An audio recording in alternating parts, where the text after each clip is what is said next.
Hey guys, that's Scary Chick here with another video, and today's video is going to be my first video for my Netflix and Kill series.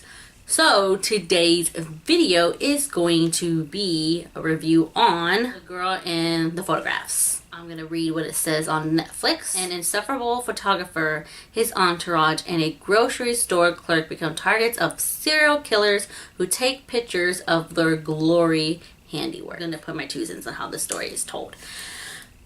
This story, A Girl and a Photographer, is about a girl who, when she goes to work or anywhere she goes, she's not anywhere she goes, she's finding photographs of these murdered girls or brutally murdered girls, pictures.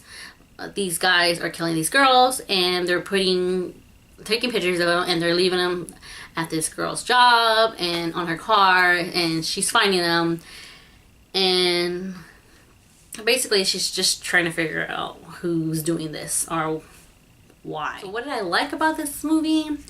I actually like the concept of the movie. I like the concept of the movie, but I don't like the way they did the movie. I felt like it was a good storyline. Like, okay, this girl is finding these pictures of these murdered girls, and but it seems like, you know, yeah, she's like, oh, why me? Why am I finding these pictures? And she's going to the police, and the police aren't believing her. The police are like, oh, they're fake and whatever, you know, Photoshop or whatever. And that kind of pissed me off, that the cops didn't take her so serious about, okay, I'm finding these pictures of these girls murdered, and you don't seem to care, you know? What the fuck? The cops are like, oh, there's nothing we can do because you're not in physical harm or something. Clearly that's a fucking threat if someone's leaving pictures of some dead bitches, you know? I mean, come on. And honestly, she doesn't seem as freaked out. I would be freaked the hell out if some random person is putting these pictures at where I work and I'm finding them, or on my car. She seems chill as hell. I mean, I think I would be freaking the hell out. I feel like the movie could have went a different direction. It could have, instead of, you know, them focusing on, okay, who is doing this? Who's doing this? It was like, okay, she turns the photos in. Okay, no one believes me. Okay, whatever. I'll just go back to going to work and doing my regular life instead of trying to figure it out. I feel like it could have been like, okay, let's try to figure out who is doing this. You know, who is the killer? It has to be someone she knows or whatever. But instead, we find out who the killers are real early in the movie, which I wish they could have left that towards the end of the movie. You know, let's try to figure out ourselves. Oh, is it that guy she works with? Is it her boyfriend? Is it this? Might be a photographer coming from California. You know, let us try to figure it out and put it together. Instead, it was thrown to us, okay, these are the killers, and then,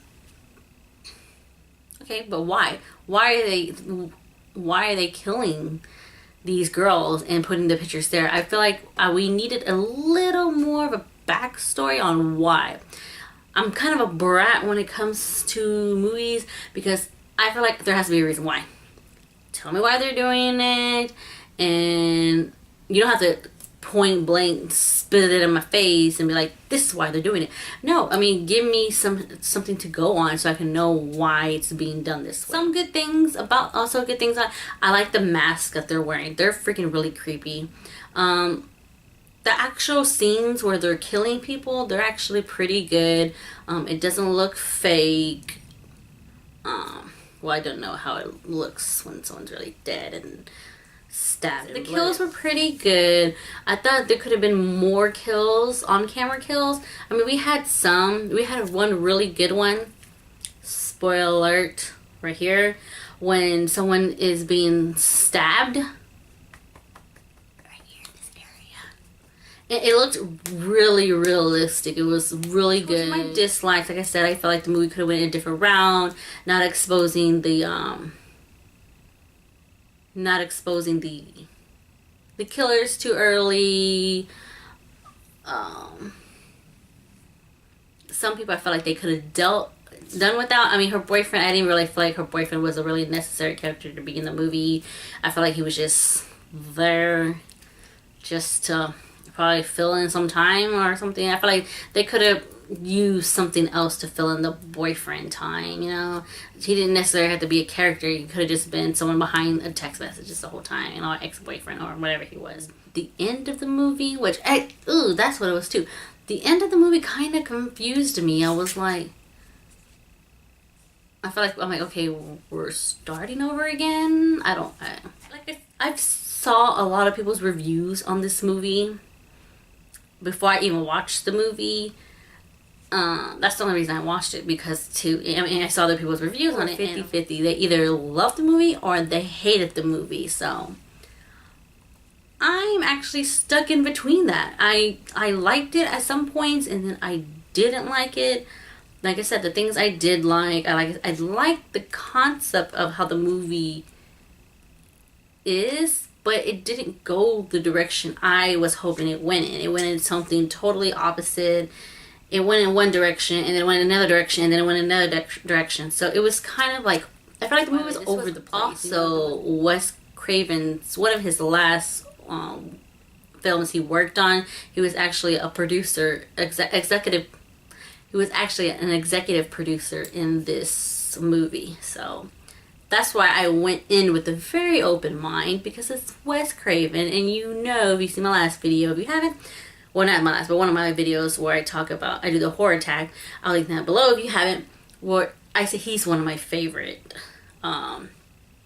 horror directors. I liked it and I didn't like it, but just in the middle. I'm in the middle of liking it, and I did, and I'm trying so hard to think of all the good parts in the movie, but I just felt like it could have went a different direction. So, yeah, Netflix actually gave this movie The Nightmare Before Christmas. Oh, wait, hold on. Stupid. So Netflix actually rated this movie.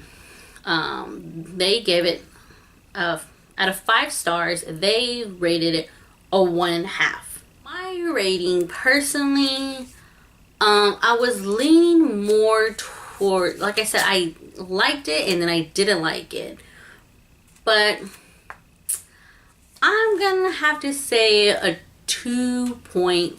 I really tried to completely love this movie, but like I said, it was just going in too many directions.